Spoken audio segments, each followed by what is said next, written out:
कुछ सरप्राइजेस लेके आए हैं आपको। मैं यहाँ पे अभी थोड़ा सा समरी बताऊंगा उसका, डिटेल्ड में आपको हम स्पेशल वीडियो बना के समझा देंगे उसके बारे में, लेकिन बहुत ही जोरदार चीज लेके आए हैं। सबसे पहली बात, मैं आपसे एक सवाल पूछना चाहता हूं, और वो बहुत छोटा सा सवाल है कि आप लेक्चर तो करते हैं, पढ़ाई भी बहुत अच्छे से करते हैं, लेकिन टेस्ट नहीं देते हैं। इसका रीजन क्या हो सकता है? तो टेस्ट अटेम्प्ट करने का तरीका नहीं पता, टेस्ट में सवाल कैसे आएंगे उससे डर लगता है, टेस्ट का रिवीजन अच्छे से नहीं हो पाता। ठीक है, तो सबसे पहला सरप्राइज हम आपके लिए लेके आए हैं। सरप्राइज क्या है यार? सिंपल सी चीज है जो आपको टेस्ट में मदद करेगा, और वो ये है टेस्ट के पहले टेस्ट का फील, टेस्ट की तैयारी टेस्ट से। कैसे?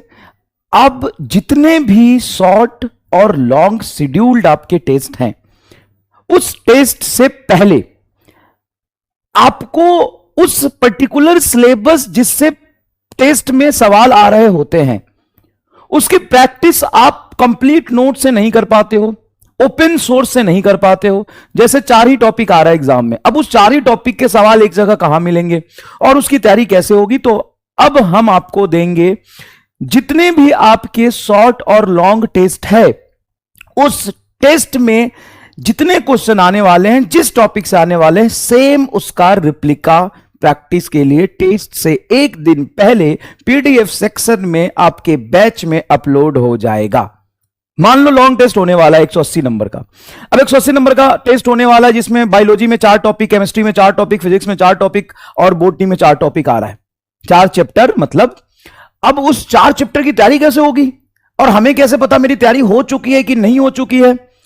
अब टेस्ट से पहले तो डर लग रहा है, तो अब क्या होगा? उसी टेस्ट से पहले एकदम सेम टू सेम उस टेस्ट का रिप्लिका आपके बैच में अपलोड हो जाएगा।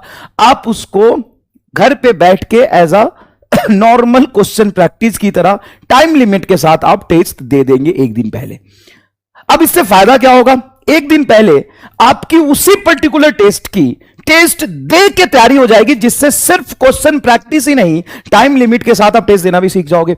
दूसरी सबसे इंपॉर्टेंट बात, आप कहते हैं ना टेस्ट के बाद एनालिसिस बहुत जरूरी है, पर्टिकुलर टॉपिक में हमने कितना सीखा, कितना समझा, यह समझना बहुत जरूरी है।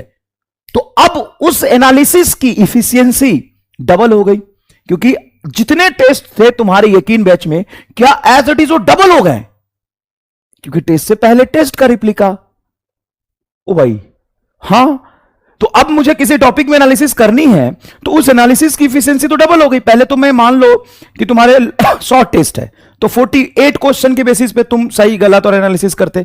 अब तुम खुद से एनालिसिस कितने क्वेश्चन के बेसिस पे करोगे? 96, 180 का डबल हो गया। अगर लॉन्ग टेस्ट है उसका रिप्लिका मिलेगा। तो ये आइडिया मेरे दिमाग में कैसे आया? तो मैंने बहुत सोचा कि बच्चे यार टेस्ट क्यों नहीं देते हैं। दूसरा मैंने ये सोचा कि यार फाइनली जब लास्ट में बच्चे नीट का पेपर देते हैं, उस समय हम उनको रिप्लिका कराते हैं, तो जब हम टेस्ट से पहले उनको रिप्लिका कराते हैं, तो हम पूरे साल उसको रिप्लिका क्यों ना कराएं यार? पूरे साल क्यों ना कराएं? पूरे साल भर उसको एनालिसिस क्यों ना करने दें?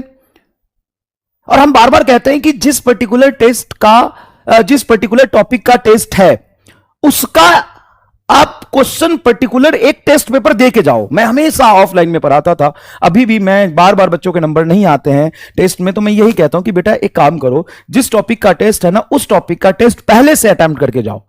लेकिन 99% बच्चों का ऑनलाइन में प्रॉब्लम, उनके पास पेपर ही नहीं है, तो कहां से अटेम्प्ट करेगा? तो अब एक दिन पहले आपको पेपर मिल जाएगा, अटेम्प्ट करिएगा। हर संभव कोशिश जो आपको डॉक्टर बना दे वो हम करेंगे, लेकिन ईमानदारी से आपको भी पढ़ाई करनी है। और भी सरप्राइजेस हैं, बहुत सारी चीजें हैं जो आपकी जर्नी को आसान बनाएगी बेटा, लेकिन एक दिन में सब झेल नहीं पाओगे। न तुम, ठीक है।